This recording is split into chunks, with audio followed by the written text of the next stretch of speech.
Oh, yo, yo, yo, yo, yo. Oh, yo, yo, yo. Came up from the struggle, now we stacking chips. Black Wall Street, we rebuilding from the pits. Politics and business, we beyond rich. Donnie Glover Show, watch us shift the switch. Donnie Glover Show by BMOnews.com. Spotlight on the hustle where the real ones come. Every episode, dropping knowledge, dropping bombs. Donnie Glover Show by BMOnews.com. Talking black excellence, ain't no exclusivity. History is making, reclaiming our divinity. Break by break, rebuilding our community. Donnie Glover Show, celebrate unity. Donnie Glover Show by BMOnews.com. Spotlight on the hustle where the real ones come. Every episode, dropping knowledge, dropping bombs. Donnie Glover Show by BMOnews.com. From the boardroom to the streets, we making waves. Business minds running, new paths paved. Politicians listen, they know we the brave. Black Wall Street dreams rising from the grave. Donnie Glover Show by BMOnews.com. Spotlight on the hustle where the we have some stars in the building.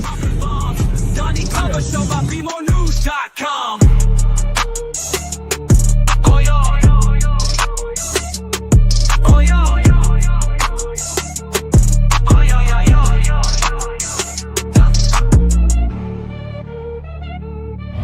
We'd like to welcome you to BeMoreNews.com, the news before the news, where we uncover the truth. Special thank you to our executive producer of Be More News in Niagara, Mr. Emmanuel Price. We're up here this is the New York side, and that's the Canadian side, and we will be there for the New Year's dropping of the ball or somewhere around here. Very beautiful Niagara Falls, some of the best water in the world. So make sure you get out, get your passport, and do some traveling. And keep watching BeMoreNews.com, the news before the news, where we uncover the truth.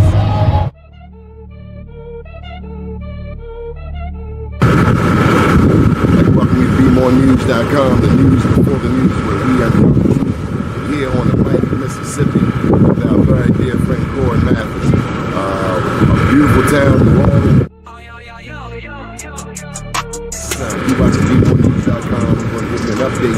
10 years since Katrina. The news before the news, where we uncover the truth. Wall Street, we rebuilding from the pits. Politics and business, we beyond rich. First name's Donnie, last name's Glover, in it to win it. Good evening. We hope that you're well. This is Politics 26. Joining us, Andy Pierre, FoxLionLLC.com. How are you? All right. How you doing, good brother? How you doing? Looking like $1 million campaign manager. John Rydell, how are you, sir? Doing great. How you doing, Donnie? Man, glad to be in the land of the living. How about yourself? Doing great. Boy, you get all over the world. New Orleans, New York, Middle East. It's unbelievable. It's great. John, you 30 years of journalist. You got more experience than me. Danny Blount, welcome home. Hey, how you guys doing? What's going on? Hey, Andy, did you get my text? I did. I got okay, we're gonna talk about that. Hey, John, how are you, John? I'm doing great. How you doing? Doing well, thank you. So John has made it pretty clear that there's nothing more important than the government shutdown.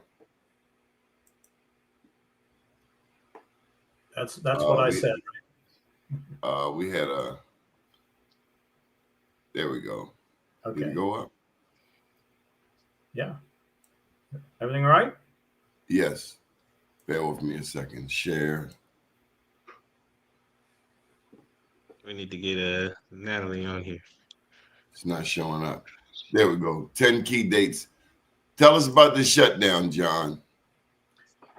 Well, Donnie, I was in D.C. over the weekend. I was just curious at what was going on. Believe it or not, I grew up in the D.C. area, and you take it for granted, all the museums that are free and whatnot. And I heard on the news about that the president wanted to rewrite some history in this museum or that. You know, it was very, very troubling. I actually booked hotel for 2 nights down there, maybe several weeks ago, before the shutdown was announced. So I had to call up and cancel the reservations. They gave me a hard time at first because the call centers are, they're over in the Mideast or something like that. So they didn't understand that a shutdown is not like having COVID. Anyhow, I decided to go down there, walk around on Sunday. There was hardly anybody on the mall. This is after the No Kings protest. So I'm sure DC was mobbed on Saturday, but it had nothing to do with the government shutdown. There was only one museum that was open that I went through, is the U.S. Holocaust Museum. Not sure why they were still open, because they receive federal funding as well, but I think they're going to shut down Friday. We haven't even seen the beginning of the impact of what's going to happen, and I'm seeing on the news in Montgomery County there are long lines for food kitchens and things like that, food pantries, because of all of the people that are being laid off and the residuals of all of that. You think a DC, well, if you're a tourist, you're not going to go to DC because there's nothing open. Hotel cancellations, restaurant business is way down. And the key deadline really is November 1st. If they don't get a deal to reopen the government, and then that's when the subsidies or whatever for insurance could expire, and a whole bunch of things. So we're just in the early stages of all this. I mean, none of it's good, and we're at an impasse. Every time I turn on the news, there's nothing new. Danny, you do work with the government, don't you? I do. I do know that we all probably know this, that as John said, in November, the last of October, the WIC programs, SNAP programs, I mean, this is major stuff, as John alluded to. And it's just the beginning. It's getting ready to get really crazy. And like you said, I'm retired military, and a lot of them are suffering now too. They did get some pay at the beginning of the month. Well, actually, at the middle of the month, the 15th, they did get a pay. But of course, we know some of those workers only got partial pay. So it's getting ready to get really serious. Andy, is this the dictatorship yet? It's funny that you would even ask me that, because I just watched a video about, I think it was Daily Show or something like that. That was like on my timeline, and he was talking about all the different things that's pretty dictator-ish, like what you would do to set people up for a dictatorship. And one of it is, killing your resources, making just controlling your standard of living. And so right now, yes, a lot of government workers are suffering and whatnot, and those are our neighbors and whatnot. But I'm wondering, like, what is it going to feel like when it starts to be a reverberating effect into private sector? Because, unless you're like a government contractor or something like that, private organizations, you don't really feel it yet. Like, what is it going to look like for, your regular businesses? Like, what does that look like when things go further? Because last time there was a long government shutdown, it was under Trump. And I'm still learning on this thing. I don't feel, in my lifetime, I feel like I don't feel like that. Is this natural? You guys have been around way longer than me and can tell me, is this natural in America for the government to be shutting down every year? I don't know that I like the tone of that comment there. You guys have been around a lot. Well, you're no spring chicken there, sir. John? No, I'm just wondering, like, in the 60s and the 70s and the 80s and the 90s, was the government shutting down every year? Not like this. I mean, No, this guy's going for a record. Now, when during Trump's first term, it was shut down for 30 days, something like that. Yeah, 35 days, yeah. And I'm seeing little clips on either social media or network news, cable news, of Trump being interviewed by someone. This is maybe 2013 or something like that, long before he ran for president. And he kept saying, you can't have a government shutdown. That's why you were elected president. and members of Congress to keep the government running. And he said that it's the buck stops with the president. This is before he ran for president in 2016. Mm-hmm. Boy, you know, in the age of video, you better be true to your word. Whatever you say 10 years ago, you know, don't forget that you said that.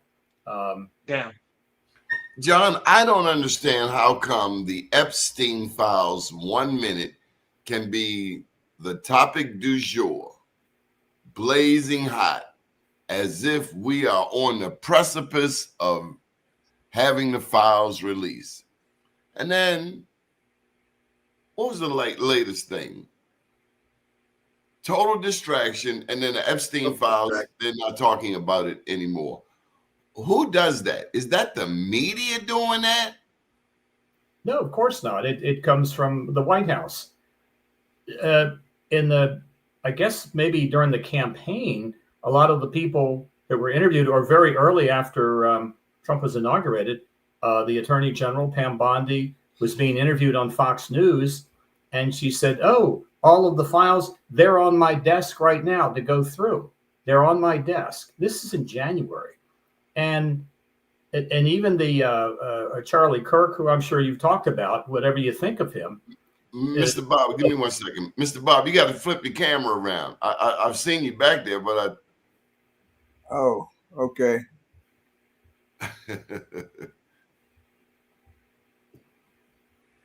He's coming. Wait a minute. Let me. Come on with it, John. Anyhow, well, the latest today is the book was just released, written by the woman that committed suicide. That was one of Jeffrey Epstein's victims. There's a little bit on cable news about it, but they're not naming names for a bunch of different reasons. The woman that wrote the book says she has all the names, but she's been advised just to hold on to that for now.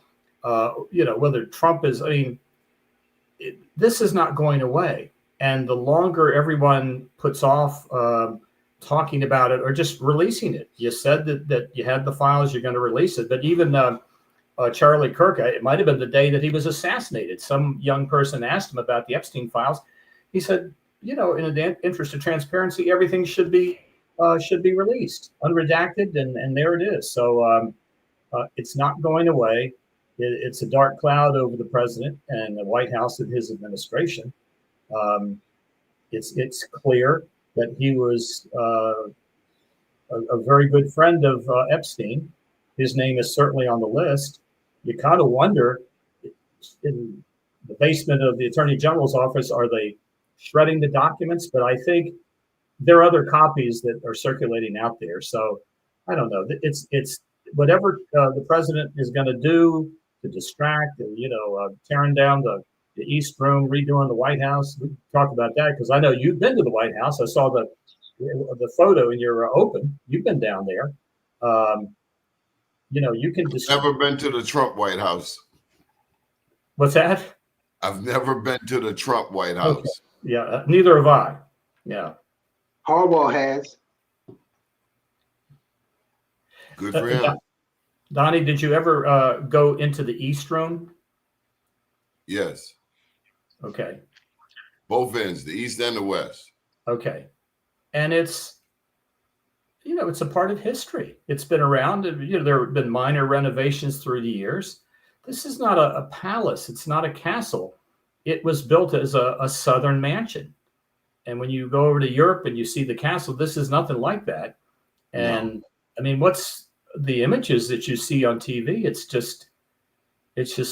shocking. It's not any one president. It's a president's house for the length of his term. It's not Mar-a-Lago. It's not Kenny Bunkport or any simplistic.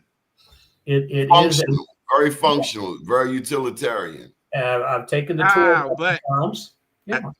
I think that he's doing something utilitarian right now. It's just not utilitarian in the sense of tradition. It's utilitarian in the sense of fundraising. He's putting in a bigger fundraising space and have a bigger $25,000 plate function there now. Now you can have Instead of 200 people, you could have 1,000 people. Right, because the average person, they're not going to be invited to the White House into the East Room. If you take these tours, and I took one a number of years ago. I think it was the tail end of George W. Bush's administration. This was after 9/11. They wouldn't allow you to bring in an iPhone, a pen. You could walk in. That was it. They were so paranoid that you were going to do something. Maybe the tour, you walk through there for 2 minutes, but it's just unbelievable. Like if I've never let's been get to. Mr. Bob in here because he's been having the time of his life. Cut your light on, Mr. Bob. You look a little dark. Okay, all right, that's good enough. What are you doing with this government shutdown? So clearly, you could give a rat's bottom. That's good enough. That's good enough. Don't hurt yourself. I mean, this is a Republican boycott of the government. It's not really a shutdown. I mean, the only reason things have stopped is because the Republican members of Congress are boycotting Washington. There's a whole lot of stuff Congress could be doing, even if they couldn't pass a continuing resolution for the budget. But nothing is happening because Mike MJ won't call them back so that they can the so-called Democrats can get the vote they need to approve the discharge petition for the Epstein files. Yep. This is not a government shutdown. This is Republican boycott. And so there's never been anything such as this before, ever. Yeah, they won't sway the woman in to be able to take the vote, so exactly. They can. That's what this is all about. This is them just not allowing things to move forward if they confirm or swear in this other Democrat. They have the votes they need. Yeah. It's a boycott. It's just like what happened in Texas when the Democrats left the state so that they wouldn't have a quorum. It's the same thing. It's a boycott. It's not a shutdown. It's a boycott. Yeah, but they're still getting their paychecks, aren't they? Members of Congress. But it's the kind of boycott that is just like in Texas, there wasn't a majority, so that their legislature couldn't pass any laws. It's a boycott here so that the U.S. government can't pass any laws or do anything else because of the boycott. Yeah, but all those folks aren't suffering. The American people are the ones that always suffer, the disenfranchised, and they're the ones that are suffering. Yeah, but they elected these idiots. They don't lack responsibility here, just like the guy who organized the Latino community to support Trump got deported. These Americans who are suffering, and I grant you, and I feel as much compassion as anybody, but they are responsible. Every one of these 500 and some people in Congress was elected to be there by these same people who are now suffering. It's the 89 million people that didn't vote. Yeah. So, I believe in therapeutic adversity. Listen, we have with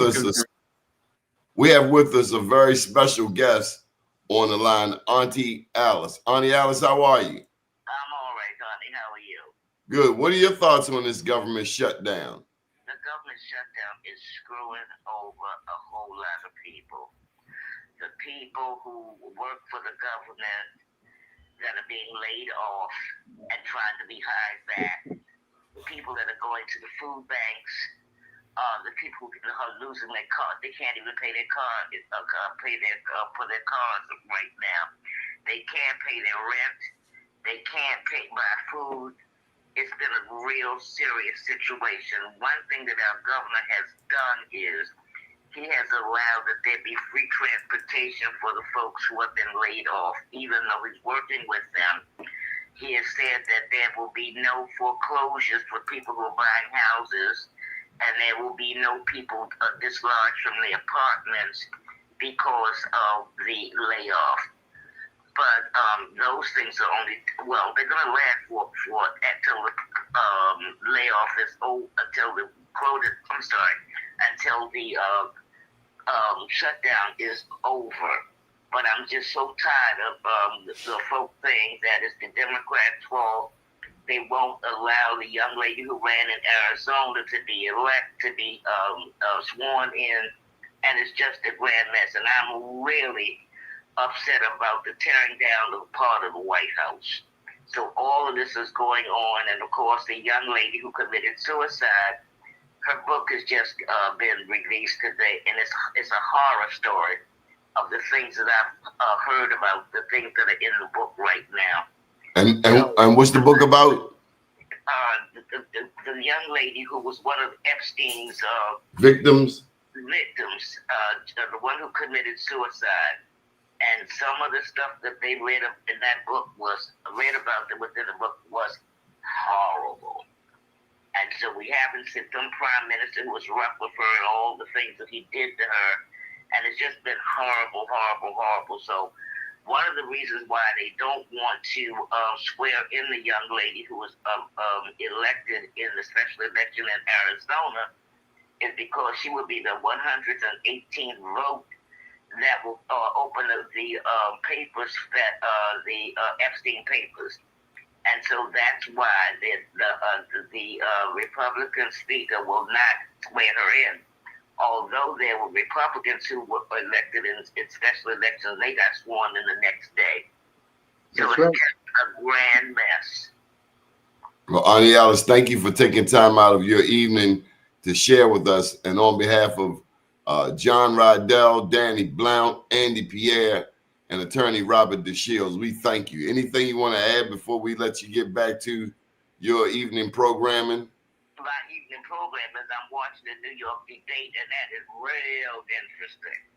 I used to live in New York, so of course I'm very interested in politics, period, but I'm very, very interested in the New York debate, and it's satisfying. Well, bring us up to speed. Eric Adams is out. What else is going on? Well, what is happening is Trump really wants Cuomo to win. The numbers are not in his favor, but Mondami has 49% in the polls.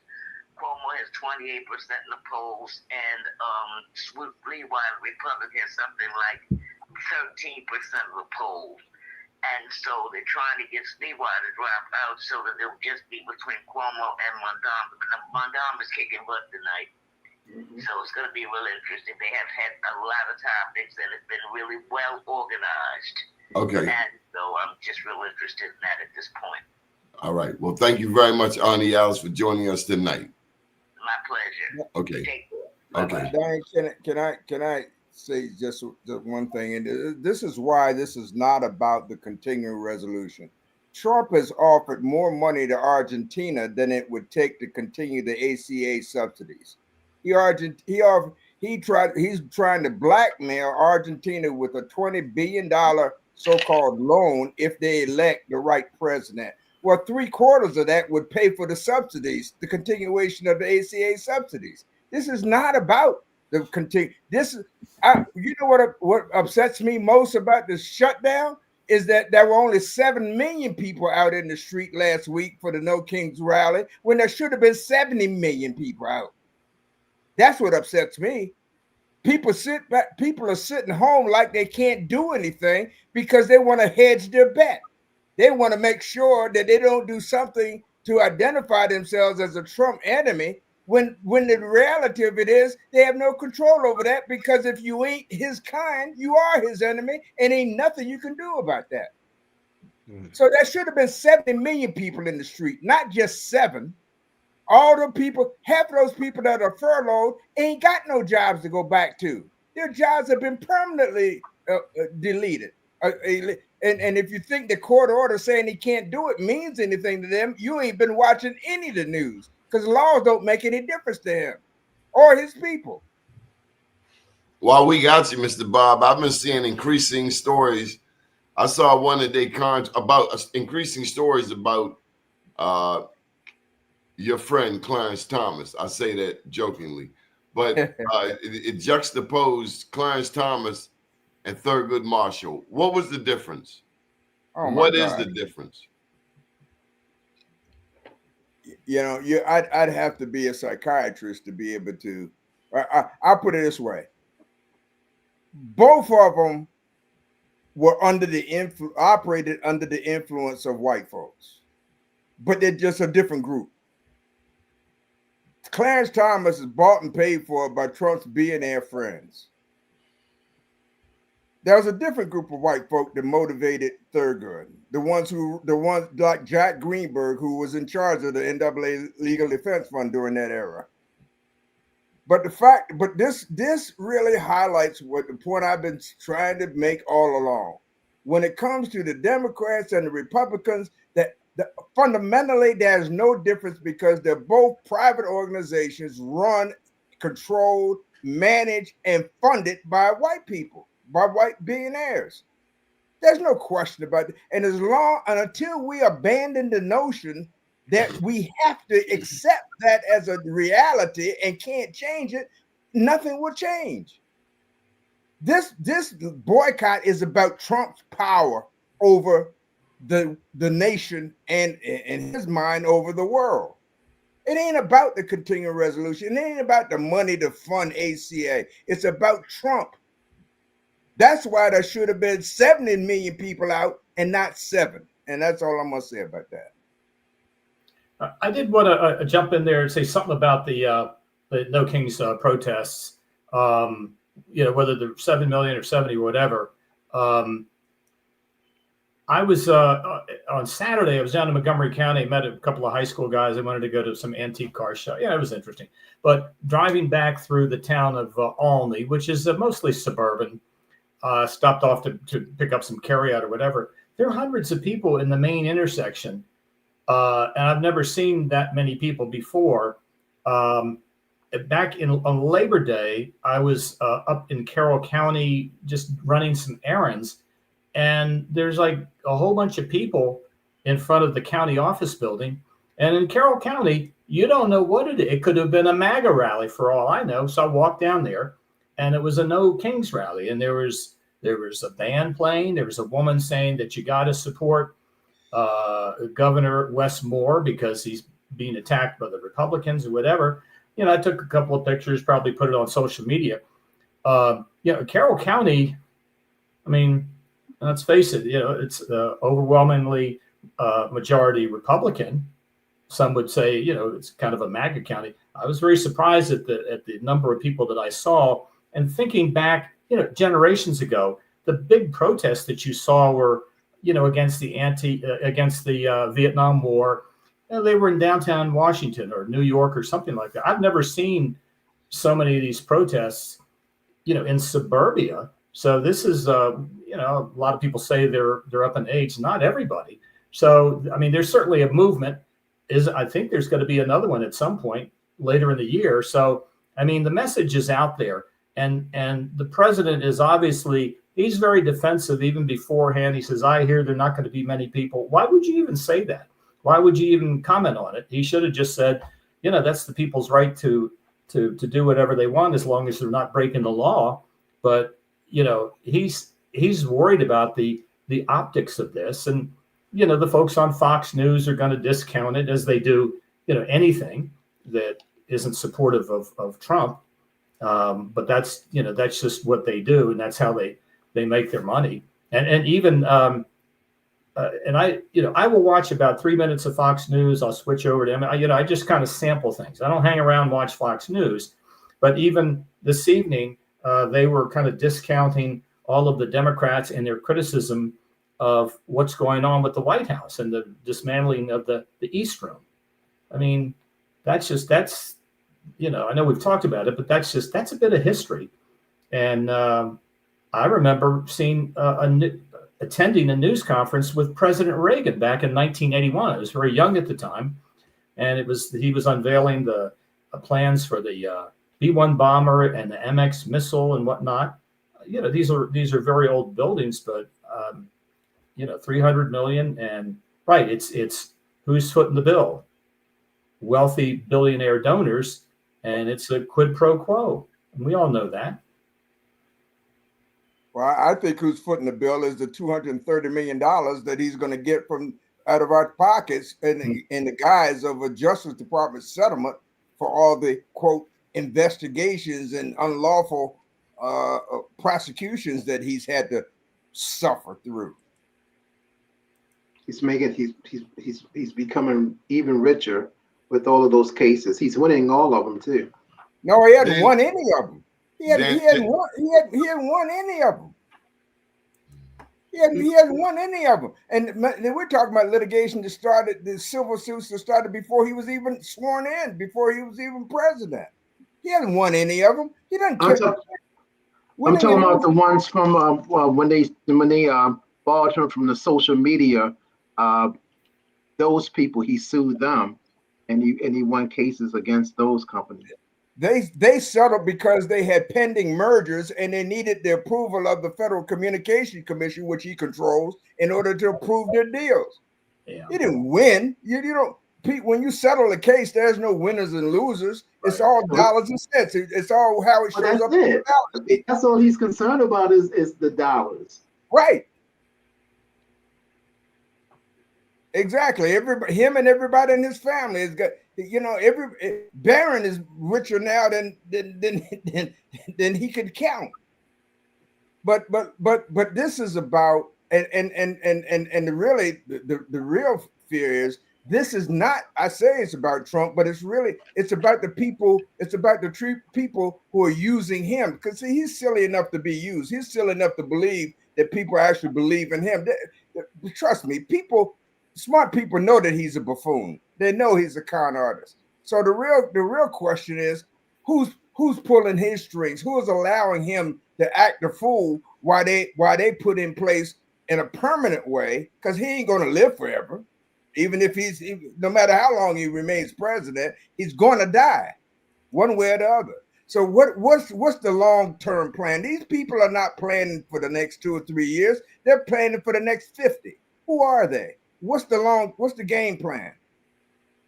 So about 3 weeks ago, there was a speech made and reactions from military personnel and analysts to this address to the top military leaders by the president and Defense Secretary Pete Hegseth. Yeah. Have been overwhelmingly critical. The speeches delivered at the Marine Corps base at Quantico were described by military experts as partisan, insulting, and a waste of resources. Right. Insulting rhetoric, the politicization of the military, divisive enemy within comments, concerns over competence and leadership, questions of authority. Danny, you were in the military. How did you take this? I was just very highly insulted by the president, and it's just the worst that I've ever experienced. With what's going on now in the military and the leadership that's taking place. I heard that he was actually. He's talking about these folks like dogs, man, and I've just never seen anything like this before. I would never have thought that this kind of thing would happen for our armed forces. I've never thought anything like that would ever occur. It's pretty bad, pretty bad. And then this guy Pete Hegseth. And I did do my research, and Mr. Hegseth he served some time in the military. But they seem to be, John, they just seem to be, just like when they were talking to Zelensky, they were very, I couldn't believe the way J.D. Vance talked to President Zelensky in the Oval Office before a world media. I just thought that was tasteless. Well, you look at the vice president and you look at the Speaker of the House, Mike Johnson. These guys are 24/7. All they're thinking about is, I don't want to upset the president. I got to say exactly what he would want me to say. That's not leadership. No. It's not leadership at all. Lloyd Austin, the previous defense secretary, wasn't he a 3-star general? I mean, Yes. you look at all these guys out there.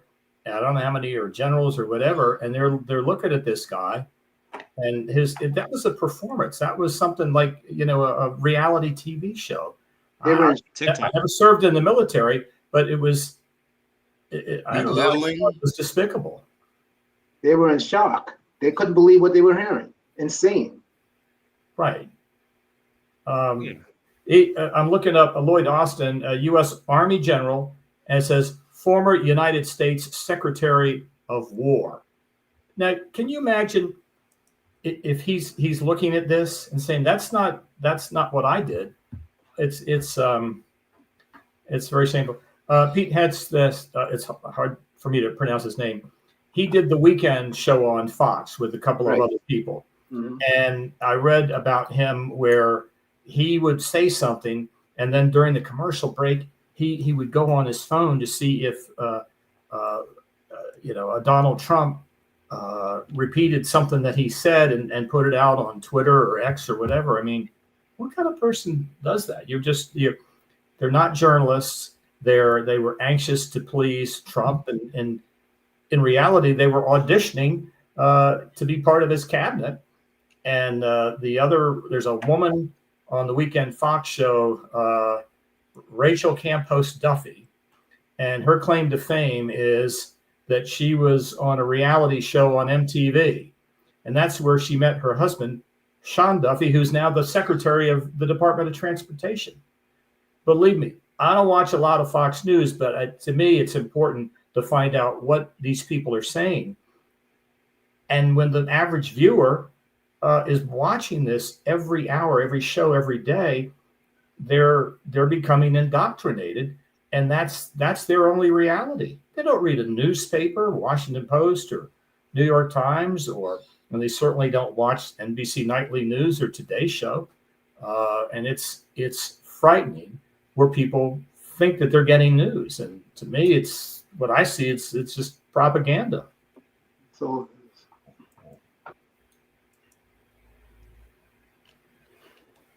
thing is, though, that Trump administration is probably one of the best administrations at propaganda,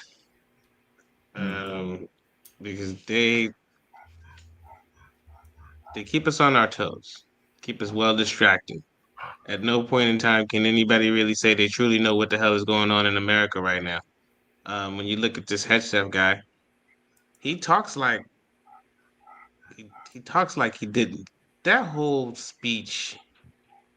It just seems like something that somebody who's very bitter about their military service could say on their TikTok, sitting in their living room, or wherever their computer is.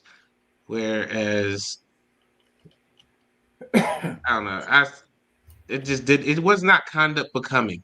Because conduct unbecoming of an officer, the way he was speaking and what he was saying, and yeah, sure, are there some fairly large officers in the military? Sure, in the police force too, but I'm pretty sure they can pass the PFA.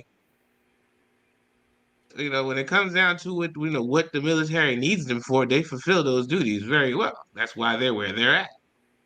And so that's like this whole that America doesn't look like America, but it also looks a lot like America in the same sense. It's like the rose-colored glasses of the American dream that we've had is really being pulled off by this this administration. Like I was surprised it was on live TV, but then again, of course it was, because it's the Trump administration and it's one big show. I would think generations ago, if you had, Defense Secretary Lloyd Austin, if he addressed the command staff, he's not going to make sure that it's televised on cable news or whatever. It's probably going to be private, and the hope would be that the military leaders would not reveal too much of what was said, because that that's not what you want. These are whole different times, and it's all about show and trying to look good, and but how does that help effectively run the country and the military? Take a listen, if you will.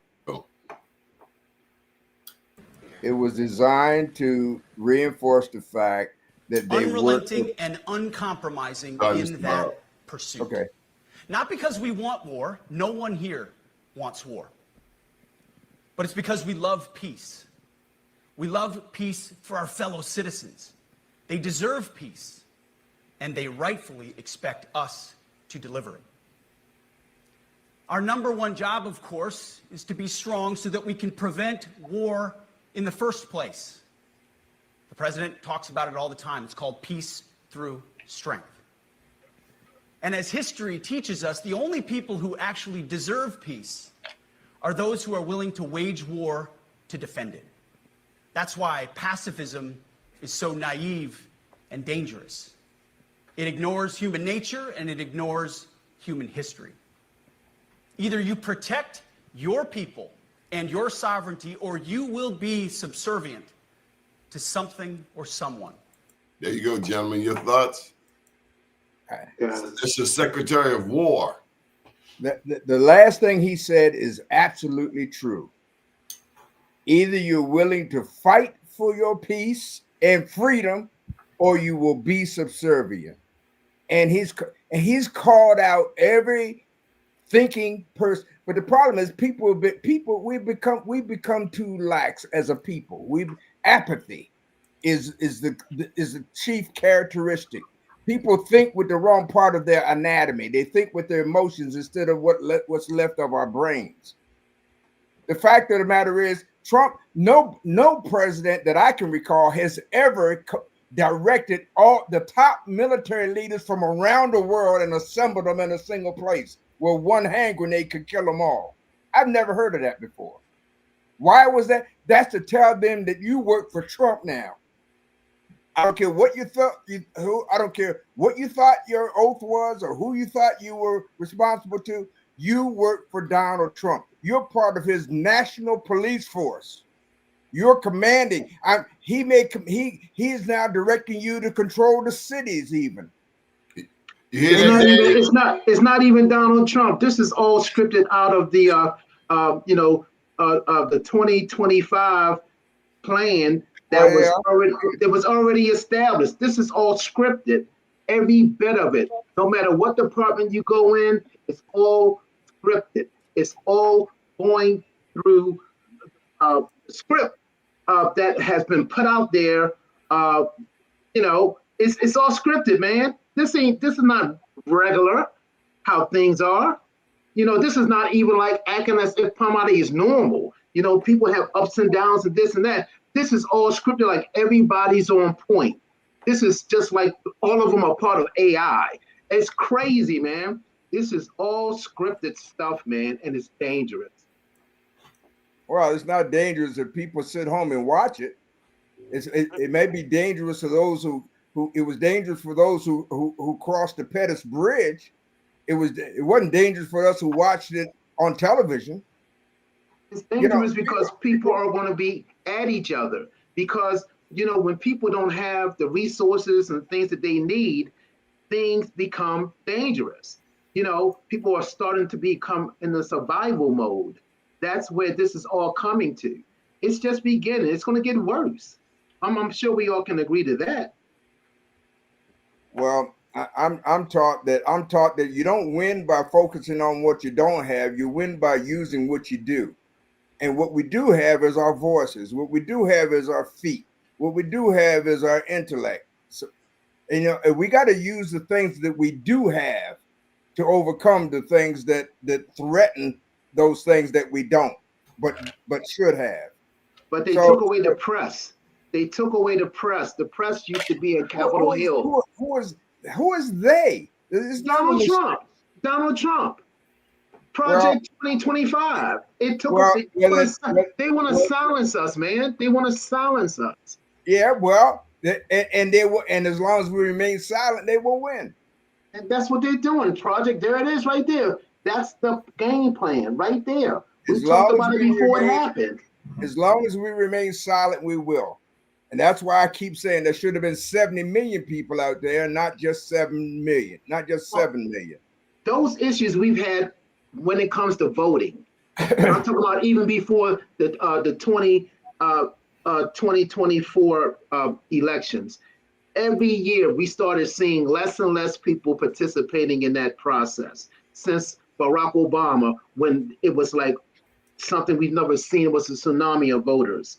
It has depleted and shrunk ever since.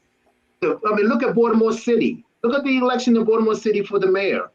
They only had, what was the percentage, Donnie? The lowest ever. First of all, I gotta just smile at the way you say Baltimore. It's Baltimore, man. I keep trying to tell you cats from Brooklyn, Baltimore, okay?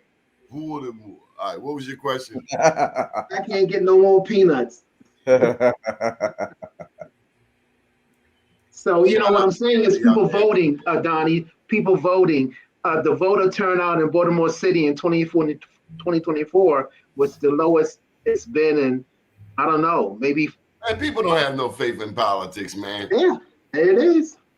Well, there's never been more than 35% of the eligible voters that participated in any election. We're talking about 12%, 15% of Baltimore City for the mayor's race in 2024. I got something for you here. Have you seen this? That's the information of 700 Homeland Security employees and around 200 DOJ officials and the emails of 170 FBI employees. And the hackers apparently used Telegram and said that they're trying to cash in on the bounties placed on ICE. So this is referring to what Homeland Security says, that Mexican cartels have been involved, telling people that they would offer bounties or rewards of up to thousands of dollars, up to 50,000 for things such as finding information on these agents, kidnapping them, monitoring them, and even calling on assassination of officials, unfortunately. So there you go, gentlemen. Well, that's all about stopping the drug war, stopping the drugs from coming in. The cartels aren't having that. Well, first of all, I don't believe that was put out by any cartels. I think that was part of the propaganda that somebody talked about earlier to have us believe that the patriots are now under attack. You know why they wear masks? Because we would recognize them as members of the Proud Boys and the Oath Keepers. And that's why they wear masks. No other police force in the country wears masks. That's why they wear masks, because they will be recognized. They will be recognized because we've seen their pictures before. All you got to do is look at the January 6th crowd and you can pick them out. Oh, these are the people who were breaking law and got locked up and got pardoned, and now they work for the government. That's exactly right. Many of them are. Of course, not all of them, but many of them are. Many of them are. That's why they're wearing masks. And they're wearing masks so they can terrorize people. Look,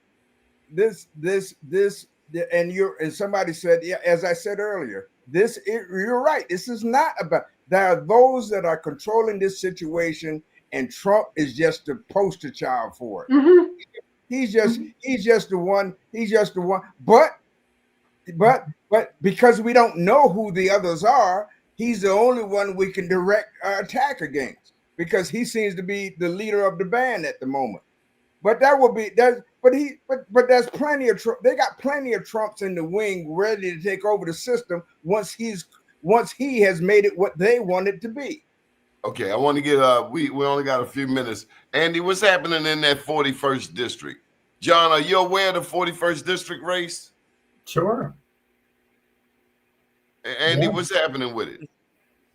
Well, my man Malcolm is still in the mix, duking it out, fighting it out. You got Ryan Turner's in there. He's trying to replace Malcolm in the House of Delegates. And then but everybody's just kind of like, if you're not a part of the Attar Rosenberg crew, it's just there's no other team.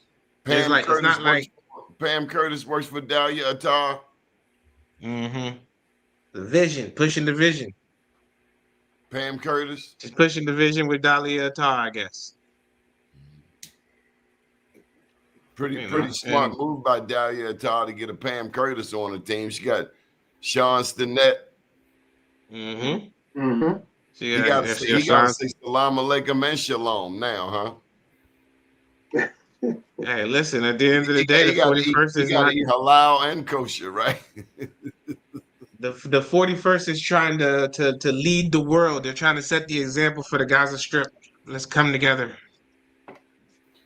What impact do you think Jill Carter has, if any? I mean, she's certainly backing Delegate Ruff, but I mean, I don't know. She's not in the legislature anymore, but I don't know. But is that going to be any of a factor? Or?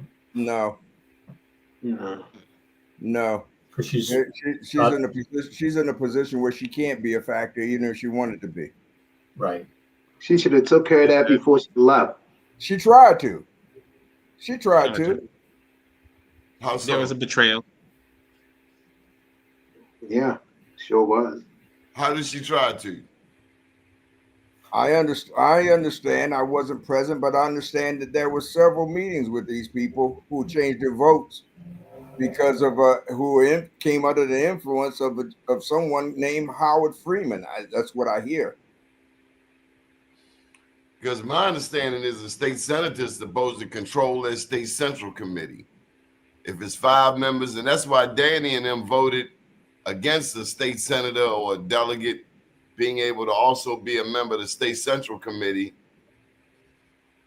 I don't know if it was worth it, but the name of the game is controlling that state central committee. The color of oppression is not black or white, it's green. Right? If you look where the money is and you look to see where the control is. Clearly, Dahlia Attar had the control.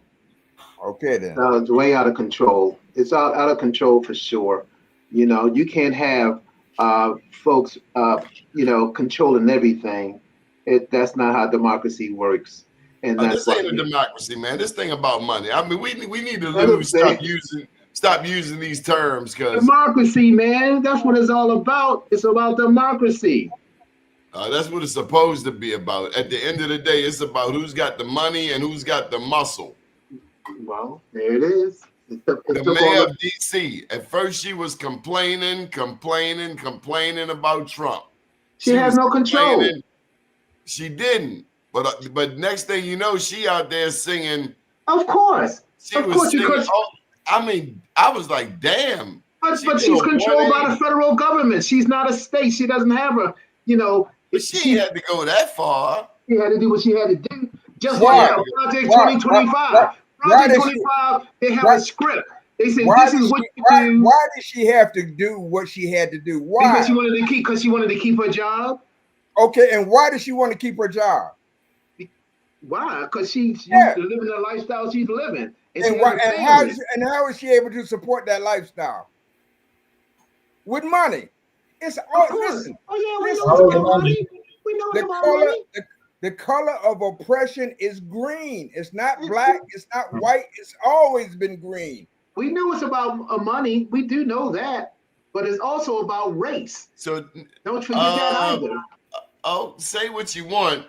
She was over here saying, no, we don't need it. And next thing she was over there singing, Donald Trump, oh, She got a phone call, man. She got a phone call. No, he held up $1 billion of DC taxpayer money that he wouldn't release. Yeah. And he did put like National Guard all over her streets. Mm-hmm. Yes, he did. That's a no-win job. It really is. It is. It really is. It's not like any other city. It's not like Baltimore or anywhere else. No, she has no backup. She has no nothing. She has nothing. Hands are tied. It doesn't matter who's the mayor. Your hands are tied. Mm-hmm. So guys, I want to share something with you, but I want to start off with this, and I'm going to say this piece is protected under the fair comment and public interest of journalism. So anyway, there was a article put out by the MarylandWire.substack.com. You familiar with them, Andy? Yep. Talking about your boy Substack. Barry O'Connell. Well, yep. So all of that, I sent it to you. So we know that. Let's clarify. What is Barry? What is Barry? Tell us. It's not Barry. I didn't heard mixed review. Is Barry a journalist? Because Barry said that I didn't even go to college, and it's like, why are you swinging on me, Barry? I've got no beef with you. Why are you over here in my academic resume? Who cares? So is he a journalist? Is he a political whisperer? I don't know if he's a journalist. He might be. He might not be. I don't know. Maybe whistleblower. He runs a Facebook group. Whatever. He's a pundit. He's a person that puts news out or whatever. Influencer. Yeah, that's all. So One anyway, minute he on Izzy, next minute he on. As he should. I think people are supposed to be. He like the white Darren Muhammad. I think people. Yeah, he definitely rabbles. He ruffles feathers. He definitely rouses the rabbles. Yes, he does. Yes, he does. So anyway, the young Democrats of Maryland had an election. My man Andy Pierre person was on your show, Donnie. She was up trying to get that position. We all know didn't happen. Come on, get the name. That's why I'm asking Andy to help me out with that real quick. I don't know her name. Oma Agarin. There it is. So, Ruben Amaya, he's the third vice chair of the Maryland Democratic Party, and he also was a candidate for that position. And he had that room just stacked and stacked and stacked. But anyway, bottom line. No, it's not about the room stack. The room stack didn't matter. We don't know how many votes were cast because you were not supposed to be able to vote in that election if you weren't in the room. Yet, we have no idea how many votes were cast. That's right. What I'm saying, link was just being sent all over the state of Maryland. So there's so much shadiness going on. It's shady. That's what I'm getting at. And the thing about it is that the outcome was that Ruben became the president of the Young Dems of Maryland. Well, that happened, and he put his team together. Once he put his board together and everything. The board was voted on. Every member won their election. Yeah, and so all of them were able to do so. You had Conandra Young, you had Deli Ogleford, you had Mark Brewster, and you had Connor White. Okay, so that was the board, and of course Ruben headed it off as the president of the board. But anyway, Mr. O'Connell wrote this article about Ruben Amaya's friend, which was Ian Miller's roommate, which name was Garrett Hill. Is that correct, Andy? Garrett Hill? You heard that name? Mm-hmm. Garrett Hill. Yeah, he's on the board now. Yeah, he's on the board now. But he's on the board now. So Garrett Hill had this relationship with this young lady. This is all alleged. Damn, man, are you gonna get through this story tonight? Okay, well, I gave it to you, but anyway, I'm not gonna go through it all. Read the article. I'll send it to you, Mr. Dashiell. You read it. John, if you don't have it, I'll send it to you. Hold up, stop, Danny. What does it accuse Ruben of? It accused Ruben of not putting forward a complaint that she had against Garrett Hill for sexual harassment and sexual assault. It's assault, because it's called strangled. The article was that he was strangled. So he suppressed information about a domestic violence incident that she put forward to Ruben to file a complaint for, and he wouldn't push the complaint forward. That's what this article has said. For anyone listening, I'm just going by what this article said. And so what happened was they had a discussion. I think. Why didn't he put it forward? Well, they wanted to do a non-disclosure act. They want her to sign a paper. So there's so many holes. The reason why, let me backfill some of the holes for you. All There right. you go. There you go. All right. So this whole incident, the whole sexual assault incident, apparently happened before, like they're under a previous administration, and it was Mhm. brought to that previous administration. But there was like a whole, there was an election coming along. They tried to kick the can Right. down the road. Now, election happens as the first meeting where the passing over the turning over of powers, right? Ruben's made aware of all of this. Well, that's not when he's made aware of it, but that's when he's given the power to do something about it. But he has been aware of this sexual assault But they were allegation friends. They were all from the beginning friends. Yeah. for this whole time. Now, his whole thing has been to try to just bury it. Now, this young lady, and so the thing is, Calandra Young is the one who ended up, who she got kicked off of the board, Yes, and she that was did. their answer to it. Was that okay? This kid raped this girl, and so we're gonna get rid of Calandra. The victim, Well, no, was wait, she the allegedly, victim? the victim? Alondra was Mandy? the victim? No, No, Mandy no, was she the was victim. the vice chair. Who The was the vice chair victim? got fired. She was Mandy, some lady, a girl named Mandy. So it was the people involved is Garrett and Mandy. Right. Mandy wrote a whole tell-all article, very long, Yes, she and did. so and that's how she's the one who said that Ruben has been involved and over here in the back working, trying to play both sides. So when he took power, instead of like Calandra's thing, when Calandra finds out about the whole thing, apparently what she said was, this is not something that the young Democrats should be dealing with. This should go to the authorities. This needs to go to the courts. It's real. And I respect that.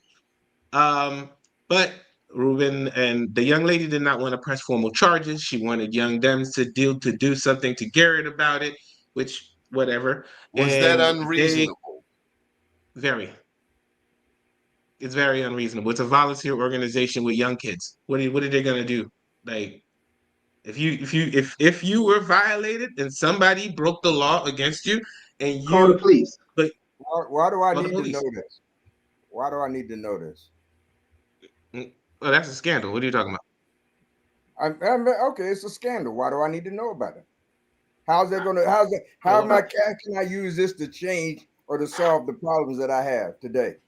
This Well, it's just indicative as to why we don't have a next generation of young people. Yeah. Who the hell would want to be a part of that organization? This is the organization that's supposed to be bringing up the next future. generation of young Democrats, and this is the generation that most Black young Democrats who want to be involved go to. We don't have our own. Then I don't need to hear it because I don't believe that the Democrats has any future in it for Black people. So I don't need to hear this. If there's no party for them, if there's no place for the Black man in the Republican Party, and there's no place for the Black man, I didn't say that. I didn't say what there's do we no say? place for Black people just because that's why we're in the shape that we're in, because we think that the only place for us is something that was created by white folk, whether Democrat or Republican. That is exactly why we're in the shape we're in today. Can he finish the story, Mr. Dashiell? Mr. Dashiell saying so what? That part of America is still open, I My guess. beef with the whole situation is that Calandra was not a perpetrator or involved in this thing. All she said was that this whole should be dealt in the court, and somehow, some way, Robbie Leonard, a whole adult and attorney, gets involved in the situation. And what does he want to do? He wants to get the young girl Mandy to sign an NDA instead of advising her to go to the authorities. Did y'all go and seek out an attorney? Who? Did you guys seek out an attorney to represent your position? I'm not an offended. I'm not an affected party. Calandra's an affected party. That'd be on her. Did she seek out an attorney? Are we playing? Have a conversation with her? But yeah, what can probably. we do beyond She spoke playing to attorneys, victim? And I think that's what Mr. Bob is asking. What we gonna do now? What? They took your lunch money. What you gonna do? Well, we have to talk about. This is more indicative of this whole win with black women movement in aura, where if you've noticed, this whole situation was something that I was fighting against from the jump street, and everybody was like, oh, this is just a young democratic election. This is not consequential. Why do you care? Why are you fighting so hard? I don't know. But guess what? Oh, three people who I saw leadership potential in, who were on my slate. They're not on the board no more. They're gone. Exactly. Like the boy Mark Brewster, he's running for council, and that's another set question about how Ruben is a shaky cat, man. Because like, how is it that Mark Brewster's running for council? He's told you this last year. Yep. And you wait until after he announces, and then all of a sudden you're running for his exact seat. Well, they're in different districts now, so they're in different districts now. Okay, why? Okay, Andy, I'm trying to help you out. Why should John Bob care? I think they should. I think you guys should care, mostly because right now we're looking. We have a fledgling crop of young, up and coming black politicians who have no guidance. They got nobody on the other side reaching back for them and helping bringing them up. It's all and their Andy, I've attempted to do some reaching back, as you know, and sometimes the students are not ready for the teacher. The students may not be ready for the lessons, but the times when the lessons need to be learned, it's still that's what it is. It's just the lessons need to be learned now. Whether you're ready for the lesson or not ready for the lesson doesn't matter. You're here. It's senior year, and it's up high school, and it's time for the test. It's midterm. Watch this, Andy. John. Yes. I imagine somewhere in your career as a young journalist, you reached out to maybe a mentor, maybe someone older to help you along. Did someone older help you in your career? Well, one person I can think of, and I had a very short conversation with him after I graduated from college, was Wes Moore, not the governor of Maryland, but his father, who was a newscaster at WMAL radio in Washington, D.C., and you hooked me up with him on a conference call because we were talking about him. And we were told when you get out of college, you need to reach out to somebody that's already in the business. I used to listen to WMAL, Wes Moore, the newscaster. I called him up at night in the newsroom. He picks up the phone. He didn't know who I am. I'm some kid. Had a brief conversation with him. This is years and years ago. And he's probably said something to the effect that you need to work on some small market, blah, all that kind of stuff. Work your way up. You can't start out in Baltimore, Maryland, or Washington, D.C. Totally forgot about the conversation for decades until I read Wes Moore's book, The Other Wes Moore. And then I'm like, Wes Moore? That was the news guy. So, yes, you need mentors. This was, he wasn't an ongoing mentor, but sure, you need people in your business or just in general that says, okay, maybe this isn't the field you should go in. Not many people have that these days. Okay, Bob Dashiell, did you have some mentors along the way? Yes. Stop playing, Mr. Bob. You done told me many stories. I said yes. Yes. And they mentored you because, you got quite a personality like me. I would imagine they mentored you because you kept showing up. Why? What they saw and why they did it, only they could explain. But did I have mentors? Yeah, Pierre Mitchell was a mentor. In fact, he probably had, in terms of where I am today, he probably had more to do with it than anyone else. Larry Gibson was a mentor at one time.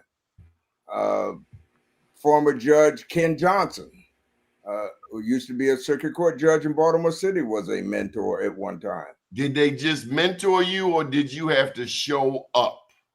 You have to show up. See, that's the part I'm trying to get over to Andy. You have to show up. You can open the schoolhouse, assuming that you got the right school, but you can open the schoolhouse, but it doesn't do any good if the kids are truant. Got to show up, man. I had to show up. My first newspaper job was volunteer. They say you can get the job, but you got to volunteer for 30 days at BAL Radio. No money at all, but you're getting experience. And when I share, hey, you can intern with us. Oh no, I got to get paid. You ain't got no damn experience. That's the problem right there. Yeah, That's the problem right there. And then one intern told me I was gonna pay her to go to the White House. Like, what kind of stupid are you on? Because we my generation, and I take full responsibility for this. We left the impression to those after us that the struggle was over, that all you had to do was work hard, and the system would reward you accordingly. We gave them the impression that we achieved freedom, and now all we had to do was put it up on the mantle and dust it off every now and then. This is all what's going on with all this stuff that we just kind of talked about. It just shows you the character of all these people. That's what I'm getting from it. And if that's the case, then people need to take a real good look at these folks who are running for these offices and realize that they're not who they appear to be. They're not ready. He's not a kid. He is not a child. He is the third vice chair of the Maryland Democratic Party. I know that's a fact. He is not a child. He is grown. And we got to stop looking at him from the lens of he's a kid and he's getting these passes. The fact that we're trying to, like, he pretty much scapegoated a young black woman who's a child, pretty much. Scapegoated her. She's getting kicked off and people are running her name through the mud. But It's okay. Because she's tough. Okay. So she's been through some stuff. She's gone. Is Deli gone too? And Mark, they're all gone, aren't they? Deli gone. The only person left. The only black person. Well, the only person that was voted in that's black. It was Jaden Beal, the 17-year-old that runs the minority caucus. And where are the black men that came to Jasmine Crockett's defense when they called her out of her name and still do? Where are the black men that come to her defense? Have you heard Hakeem Jeffries come to her defense? Have you heard Kwesi and Fumi come to her defense? Have you heard any of them come to her? The black men, where are they? In order to be a mentor, you got to act and conduct yourself in a way so that somebody wants to emulate you, somebody wants to be like you. Where is the example that they are showing to that so-called young generation? That NDA thing is just unbelievable. I just thought that was, when I read it, it's like, you want me to sign a non-disclosure agreement to tell my story? Before you, a volunteer organization wants me to sign a non-disclosure agreement about something that happened to me. Yep. Wow. But the thing is that totally different than the new loyalty oath that Hegseth required the Defense Department media to sign in order to retain their access? Is it just a difference in degree? I submit that it's no different. That's a damning thing, and I agree with you. But it's a damning thing to say, knowing whose idea it was to make them sign the NDA. Absolutely. That's right. Yeah. That's what makes it's like, whoa, Robbie Leonard, former secretary of the Maryland Democratic Party. Andy, let me make my point clear. We have over and over again demonstrated, our so-called leaders have demonstrated over again that they select party over people. They select. It's true. That's a fact. So why are you any more surprised at that than you are at Trump's acts, or that the script that's written in Project 2020? We can't be surprised because I'm But I can't say that I'm surprised. it's not. More. It's more. It's like you ever have like something in the back of your mind that you're like, yeah, man, I know this is probably true, but you don't want it to be true. And then when it comes out that it is, you were exactly right as to what you were thinking was just an assumption with no facts back behind it. And it's like you didn't want to be right, but you're right. And it's like you're pissed about it. Like that's pretty much where I'm at with it. It's like I didn't want to be right about Ruben. I did not. I get it. You were disappointed. Mm-hmm. You were disappointed. But my point is, you operate in a system that creates the Rubens. So why do you keep promoting the system? I am definitely not a big fan. I mean, shoot, I personally think that we need to follow suit because I've noticed that there are some other like what is it? Los Angeles has a young Black Democrats. There are other like outside. There are young Black organizations that are organizing and building political power in other parts of the country outside of the traditional infrastructure that we just accepted, really.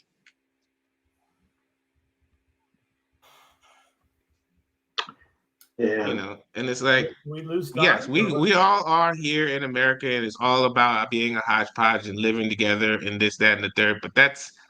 But to be humanity in and of itself is to look out for number one. And so we have to account for that. We have to be aware of that. Yes, this whole kumbaya world that everybody wants to talk about. Oh, we want to hug each other and we want to make everything a safe space. But this is not how humans work. Got to ask you guys one last question. Have you seen this guy? Yes, indeed. Yes, indeed. Coming to Penn Councilman North. Conway. I've heard some. I mean, I'm grateful for any attention put on Penn North, but Torrance accused him, if I'm not mistaken, of taking pictures of addicts. Oh my! While he was there. Torrance wrote a whole thing about it. I'm still trying to figure out. Help me out. You trying to figure out what? I'm still trying to figure out everything that went down. I know Torrance wrote this whole a post. It was like, and then Senator Hayes shared it, talking about and about the using the opioid epidemic as a platform item, as a campaign platform item. And well, apparently you've missed the headline. The headline is he's running for Congress in the 7th. Mm-hmm. Yeah. You know, challenging the infume, but I'm wondering where is it? Like, I'm still trying to figure out, like, because I'm just picking it up from seeing. I think I saw Catalina Bird and the young lady from the NAACP who posted about it. NAACP is defunct. Baltimore City, huh? Baltimore City NAACP is defunct. So is the Urban League, defunct. So it's a whole mess. I'm sorry, suspended. Mr. Conway is trying to get a jump start on Kawhi's seat because this is Kawhi. So he's trying to get a jump start, right? But Brandon already won the seat. Brandon is getting that seat. Brandon is the quote unquote heir apparent, but he's the heir apparent. Antonio Hayes said he'll take that seat too. Of course he will, but I think he's the heir apparent, and that's he's the one that Kawhi is passing, the torch to, right? Exactly. In public, but it's who people vote for. It's true too. That's right. That's when it comes down to. And this race is every 2 years. Come on, Mr. Bob. I know you got a thought or two. Danny, you know, if I remember from high school physics, I was taught that you can push a building all day long and be sweaty and your muscles tired, but ain't nothing move. You ain't perform no work. I'm tired. Mm. I'm tired.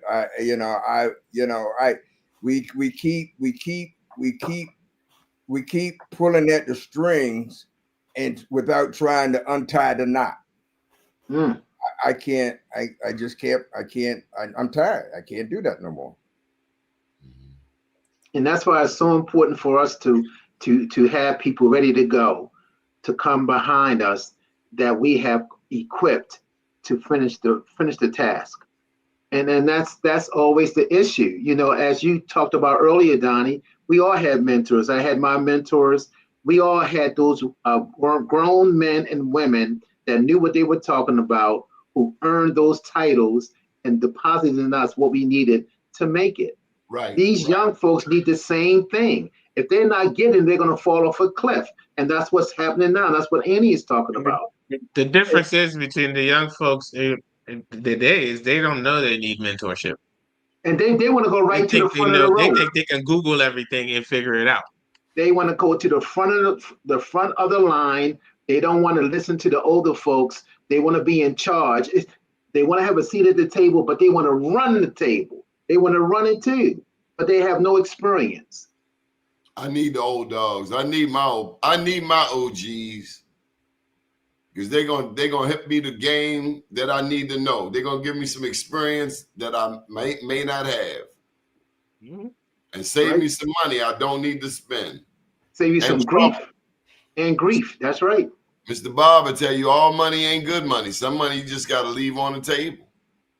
And there ain't never been no gain without some pain. Mm-hmm. All right, gentlemen, it's been a pleasure catching up with you. We have to do this again.